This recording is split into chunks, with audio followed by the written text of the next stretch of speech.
PKT Nambiar, I want to come to you now. What is the kind of opportunity do you see as far as the expansion for AAP is concerned in Gujarat? See, I'll tell you, the politics of AAP is very, very different. But the AAP is not an ideological party where it has got a strong ideological background or the foot soldiers everywhere. It do not even have that kind of an organizational presence in the state of Gujarat. If you really compare with both in Delhi and the Punjab, how AAP has come back. So there was some kind of a huge anti-incumbency against a VIP culture. Again, it has always come like a movement. It has not come as like typically a political party. So what we have seen yesterday in Punjab also, it was not just a vote for an Aam Aadmi Party or a Kejriwal. It was also an anti-establishment vote, or the people who have really voted for the existing VIP culture politician. So they wanted to throw them out, and what was the only party available for them was Aam Aadmi Party, which was already made a presence in the 2017 election too. So in the case of Gujarat, that is not the situation. There is not, I am not saying that if a party is ruling in a state for about 2.5 decades or 25 years, there will be some kind of a challenges they would have. Sure. Some kind of a places, I'm not saying anti-incumbency, but there will be some kind of a challenges. But there is nothing visible. So have you seen any kind of, except the Patidar movement once happened a couple of years before, there is no opposition activity or an anger against the government. There is no corruption charges, there is no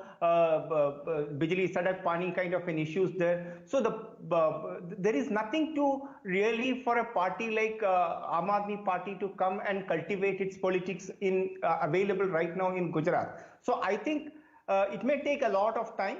Of course, Aam Aadmi Party with its aggressive in nature and a different kind of a politics do have a scope to penetrate in Gujarat, but it may take another 10-15 years only at the cost of Congress, not at the cost of BJP. So BJP is a strong party. It may come down here and there and here and there, little bit here and there, but in this election it is going to be even more. So if you have seen it from the last 2-3 elections, they have their vote share has remained almost the same, but then the number of seats have come down and etc. But this time it is going to be the other way around, because overall the mood of the nation for Narendra Modi is going up and up. So there is one more reason for it if you really analyze the politics.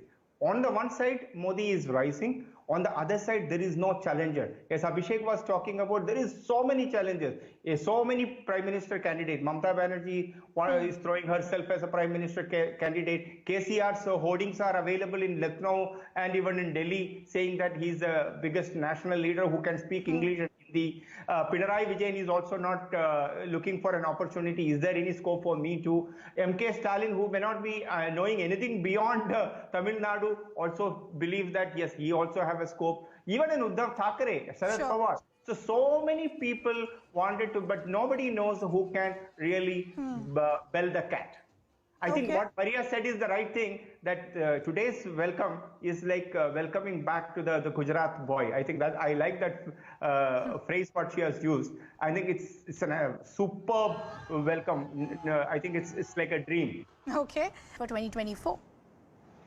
Absolutely. I think the ball is completely set and ready. It's just a matter of the time, the kind of mood right now for Mr. Modi as the Prime Minister is there is no challenger. It's all set ready. The only thing what BJP may do now or we needs to do now is penetrating in some of the states where it's still not been able to have an electoral victory. They are very, very strong as a party, whether it is in Tamil Nadu, Kerala, or in Andhra Pradesh, especially these 3 states which they have never been able to have some kind of an electoral success. These are the states maybe they require to have a strong approach. They may need to do a plan. Otherwise, BJP is a pan-India party which has got officers, booth level karyakartas all across the country. But see, look at this. Even in these 4 elections where BJP has won, North India, Western India, and Northeast. So it gives you a feel that across the country, the mood for BJP, the brand Modi is so strong. So there is not even any closer brand or a competitive brand political brand is not even available even in the near vicinity. So even if somebody have to come in as a challenger, it may take many years altogether. And another thing which you need to understand that from the last 20 years, there is another very interesting thing which is happening in India is our democracy is maturing, our electorates are maturing. If a government is doing decently well, irrespective of the political party, they always give them another chance to come. So you will find whether it is in Orissa, whether it is in with Nitish Kumar in Bihar, or in the case of Yogi, or in Goa the third time. So the people are generally don't want to try another government or try another party unless and until the existing government is corrupt, not being able to deliver what they have been promised. If anybody is delivering, they have been given another chance. And Prime Minister Modi and the BJP they have an internal mechanism for to assess the chief ministers, assess the member of parliaments, assess the MLAs. So it is a completely like a professional setup. It's not like that you have become an MLA or you have become a leader forever. No. So whether a chief minister's seat is not a permanent one, or an MP is not a permanent one. So there is no permanent kursi available in BJP. So that also add to the professionalism, also a culture wherein you have to perform or otherwise you will have to go. So I think this is a new culture in India, which I think everybody is enjoying. The delivery is required, Antyodaya, the last mile delivery of governance, that is the mantra of Prime Minister Modi.